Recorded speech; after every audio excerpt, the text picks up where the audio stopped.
Every day you feel many different emotions like happiness, sadness, anger, and even when you feel nothing at all, that's also an emotion. We often don't think much about our emotions, but they really do affect both our bodies and our minds.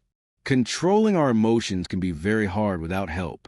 In this summary of Master Your Emotions by Thibaut Meurisse, you will learn why it's important to understand your emotions. Why is it so hard not to feel sad or upset? You will find out how to look at your emotions in a better way. This will help you feel less of the bad emotions. Remember, emotions are not your enemies. They are helpers that can make you grow into a stronger and happier person. Let's find out how to make friends with your emotions and use them to be happier in life. How your survival mechanism affects your emotions. Your life today is vastly different from the lives of your ancestors. You don't need to hunt animals in the wild for food because you can easily buy it from the market. You don't need to hide from or fear animals because they can't invade your home and hunt you. Despite these changes, you still possess a survival mechanism that hasn't disappeared. When you are in danger, this mechanism gives you the energy to flee. The same mechanism also tends to remember negative events more than positive ones. In your ancestors' time, negative events often had dangerous consequences. For instance, if a tribe rejected you, your chances of survival significantly decreased because who would protect you from animal attacks and share their food with you? Even today, negative events cause emotional distress even if there is no life-threatening danger. When your boss scolds you, it still feels bad. You still feel sad when your friend stops talking to you. This negativity bias helped our ancestors survive, but it doesn't help you much today. If your boss criticizes your work or your friend stops talking to you, it won't be a matter of life and death. However, emotional pain is something that causes us discomfort. To avoid this discomfort and stay happy, you need to actively fight against the negativity bias. Being happy can significantly improve your life. Dopamine is a neurotransmitter released in your brain when you engage in certain behaviors, like eating good food. This neurotransmitter reaches your pleasure center, making you feel happy. Since dopamine makes people feel good, many tend to abuse it. They may overeat or become sex addicts. Any form of addiction is extremely harmful to health.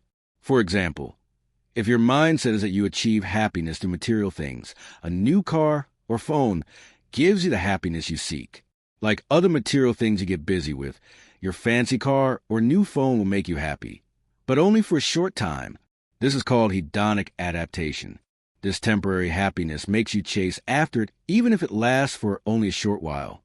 We all have a certain level of happiness. This can vary from person to person. Some people are naturally happy, while others remain neutral. Your happiness level spikes when you do something that triggers your dopamine neurotransmitter. Let's revisit the example of buying a new car or phone. Buying a car or phone brings a spike in your happiness level, but eventually, it returns to baseline. Does this mean you shouldn't chase happiness because it won't always stay at a higher level? Not at all. According to Sonia Lyubomirsky, author of The How of Happiness, happiness has percentage.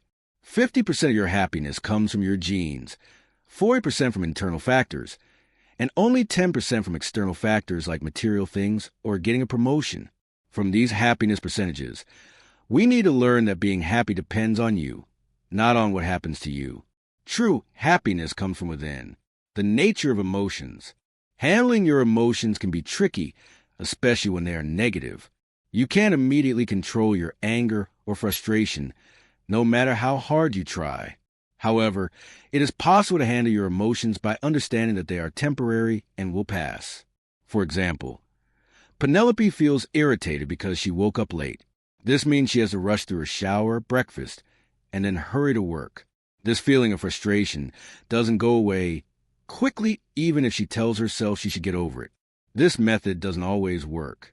Instead, Penelope can detach herself from her emotions. She can say, "Yes, I'm annoyed by how my day started, but this irritation will gradually fade and I will feel better." Emotions come and go. What you feel right now is not going to last forever. Negative emotions are not necessarily a bad thing. Don't consider them completely useless. Sometimes they encourage you to take action.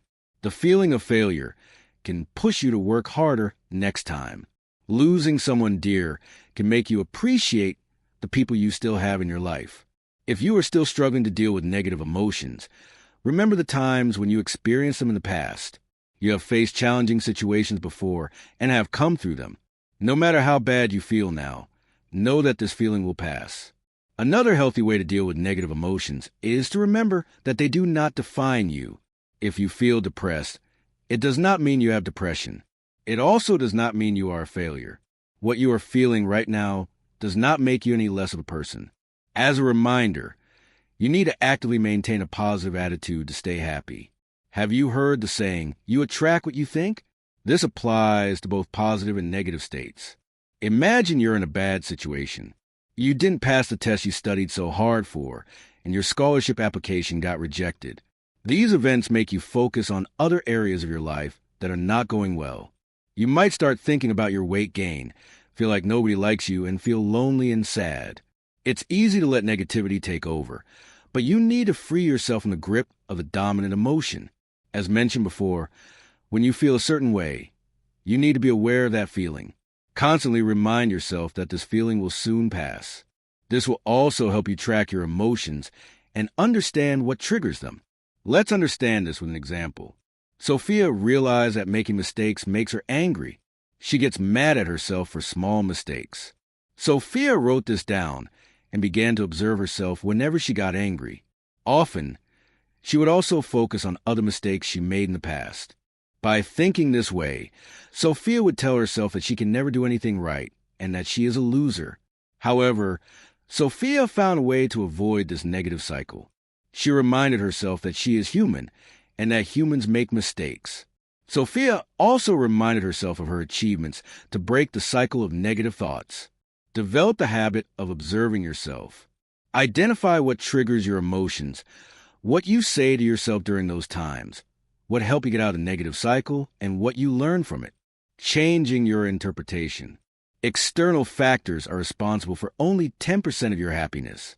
Examples of external factors include how much money you have or achieving certain life goals like getting married before 30.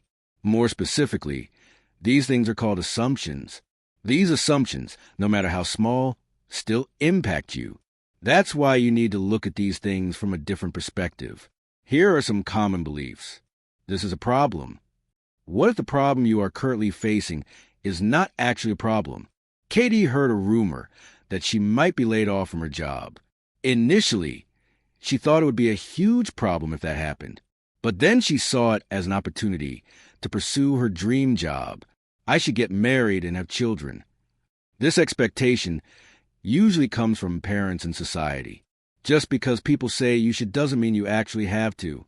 Getting married and having children should be your choice, not something you do under pressure from others. I am scared of the future. Everyone is scared of the future because no one knows what it holds. But worrying too much about it doesn't help. Your worry about the future won't change anything. Instead, focus on the present. You can only do your best by paying attention to the present moment. Pay attention to how you interpret the things that happen to you. If you blame people or circumstances for your misfortunes, it's time to change this habit. You need to learn to take responsibility for your actions. You can't control what happens to you, but you can control your reaction. This will determine whether you stay happy or become sad. Letting go of your emotions. To be happy in life, don't keep your emotions bottled up inside. Anger, bitterness, and other negative emotions can mentally and emotionally damage you. We have discussed these things in previous chapters, and it's worth mentioning that they can also have physical manifestations. For instance, how do you feel when you are angry? Your heart rate increases, your palms get sweaty, you start feeling hot, and you can't concentrate on anything. Therefore, it is important not to keep your emotions bottled up. First, observe your emotions by detaching yourself from them. When Penny's boss corrected her work for the third time, she felt stupid. She thought she didn't deserve the job and position she held. It was normal for Penny to feel stupid, but she decided to detach herself from this feeling. She thought, I feel stupid, but I am not stupid. There is a big difference between identifying with the emotion and viewing the emotion as something separate from yourself. Penny also stopped feeding herself negative thoughts. Normally, Penny would recall moments when she felt stupid, which made her feel even worse about herself. So she decided not to amplify her feeling of stupidity. Second, label your emotions. Think of emotions as something temporary, like wearing clothes that you can change. Emotions do not define you. To change your perspective on emotions, refer back to what Penny did. Instead of thinking, I am sad, phrase it differently like, I feel sad, or I am experiencing sadness. This will create some distance between you and your emotion, making it easier to let go of them. Third, don't hold on to your emotions. Let them go. Understand that there are two reasons why you become dependent on your emotions. One, it reinforces a story or narrative you tell yourself. When you feel sad, you tend to make yourself feel even sadder. Unfortunately, people often have a tendency to hurt themselves emotionally. Two, you think you are your emotions, but you know that this is not true. You will stay troubled until you stop identifying yourself with your feelings. Emily felt incomplete compared to her friends and colleagues. She considered herself a loser. They were achieving so many personal milestones that Emily started feeling jealous of them. So Emily created a to-do list of daily goals she needed to feel proud of herself. She removed the goals from her list that were impossible to achieve in a day. For instance, Emily wrote that she would jog for an hour to improve her health. But successfully jogging for an hour requires daily practice and training your body. Failing to achieve this goal made Emily feel worthless. Thinking she was incapable made Emily feel even worse. That's why she gradually decided to let go of her feelings. It was wrong to think she was incapable. Emily changed her daily goals to be achievable and no longer felt stressed. Most importantly, achieving her milestones gradually boosted Emily's confidence. Fourth, learn the Sedona Method to let go of your emotions. The Sedona Method is a concept from Hale Dwoskin's book. It helps you release emotions in 3 different ways. The first way is not to hold on to your emotions. Never hold on to negative emotions. Let them go. The second way is to make space for those emotions in your life. By doing this, you accept what you are feeling without clinging to it or letting it define you. Just let them come. The third way is to welcome them. This involves accepting your emotions without judgment. By closely observing them, you can understand where these emotions are coming from. According to the Sedona Method, you can apply these 5 steps to let go of your emotions. Step 1. Focus on a specific emotion you want to work on. It doesn't have to be a strong emotion. It can be something simple like feeling irritated while waiting in a long line. Steps 2 and 3. Ask yourself the following questions based on the approach you choose from the 3 methods mentioned above. For the first method, can I let this feeling go? Will I let this feeling go? For the second method, can I let this feeling be here? Will I let this feeling be here? For the third method, can I welcome this feeling? Will I welcome this feeling? Try to answer each question honestly and thoroughly. There are no right or wrong answers. It's just a way to understand what you are feeling, and then let that feeling be. Step 4. Ask yourself when. Your answer should always be now. You need to release this feeling. Don't make excuses. You must let it go no matter what. Step 5. Repeat the entire process until the emotion you chose to focus on is gone. The Sedona Method might sound so simple that you may doubt its effectiveness, right? But sometimes the simplest things can have the deepest impact on life. Even if you don't trust this process completely, you can still give it a try. Practice letting go of your emotions daily. Soon, you will become the master of your emotions. How emotions can guide you in the right direction. Emotions come and go, but just because they are temporary doesn't mean they can't change your life. Nobody wants to feel uncomfortable or unhappy in life, right? But sometimes these feelings can be a sign. Emotions send you a message, and you shouldn't ignore them. Let's take an example. Harry was always stressed. Nothing made her happy, neither her job, her relationships, nor her achievements. Then one day, Harriet decided to move to a new city. This was the best decision of Harriet's life. She looked forward to each new day and found happiness in the small things. Harriet had never been so happy before. Understanding your emotions requires self-awareness. If Harriet had ignored her feelings, she would never have made such an important decision in her life. She knew she needed to change something in her life, and if she had refused to acknowledge her unhappiness, this change would never have been possible. Self-awareness gives you the ability to observe your thoughts, emotions, and behaviors. This idea is taken from Jim Dethmer and Diana Chapman's book, The 15 Commitments of Conscious Leadership.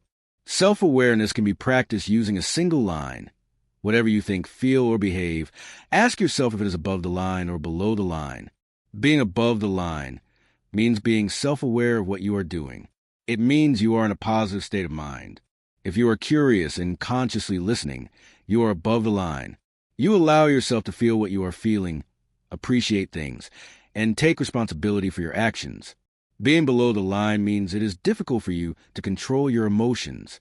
Here are some typical behaviors, actions, and feelings that indicate you're below the line. You continuously find faults in yourself and others, engage in arguments and gossip, and don't want your beliefs to be challenged. You start ignoring people whose opinions differ from yours. Whatever you do, first ask yourself, is this above the line or below the line? The answer will help you decide whether you should let go of your emotions. Recording your emotions. What is the purpose of recording your emotions? It is to give you an idea of how to experience more positive emotions. Before you do this, you need to be aware of your current emotional state. Observe the emotions you feel daily for a week. You can use a notebook or a piece of paper for this. Rate your feelings on a scale of 1 to 10, with 1 being the worst and 10 being the best. At the end of each week, give it a total score. Additionally, you will need to answer these questions. What negative emotions did you feel? What was the cause of these feelings? Recall the experience of the negative emotion and what interpretation you derived from it. Was your interpretation accurate? How close was it to the facts of the situation? What did you do to stop feeling the negative emotion? Did it happen naturally, or did you do something to release it? What can you do next time to avoid these negative emotions? By recording your emotions, you will achieve 2 things. First, you will be aware of them each week. This will help you maintain a positive mood or find ways to make yourself happy. Second, you can practice getting rid of negative emotions and staying happy. Conclusion. First, you learned about negative emotions. These are part of a survival mechanism that helped our ancestors stay alive, which is why you still have a negativity bias. You must actively fight this negativity bias because it prevents you from being happy. Your happiness depends on what you do and think, not on what happens to you. Second, you learn that emotions are temporary. You must remember this especially when experiencing negative emotions. Remember, all bad things will pass soon, and you can overcome them. Third, you learned about changing your perspective to stay happy. Don't listen to the assumptions people make about you. For example, you don't need to get married and settle down unless you want to. Doing something you don't want to do will never bring you happiness. Fourth, you learn not to block your emotions. Detach yourself and observe your emotions. Label them and let them come. Fifth, you learn about self-awareness. Emotions can be a sign that you need to change something in your life. Think about every thought and action, whether it's above the line or below the line. Being above the line means it will benefit you, and being below the line means it could cause you distress. 6. You learn about recording your emotions. Keep track of what you feel, so you can find ways to stay happy. Always remember that your emotions do not define you. They come and go. Good emotions come to bring you happiness, while bad emotions come to teach you something.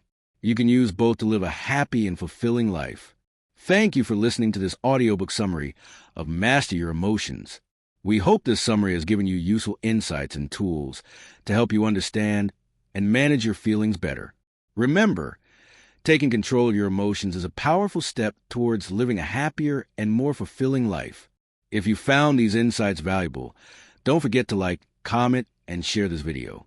Your feedback helps us grow and continue to bring you great content. Subscribe to our channel, Audiobook 101, for more helpful summaries and tips on personal development. Keep learning and growing, and remember to explore other book summaries on our channel. They're all designed to help you improve your life one book at a time. Until next time, keep turning the pages and enriching your life.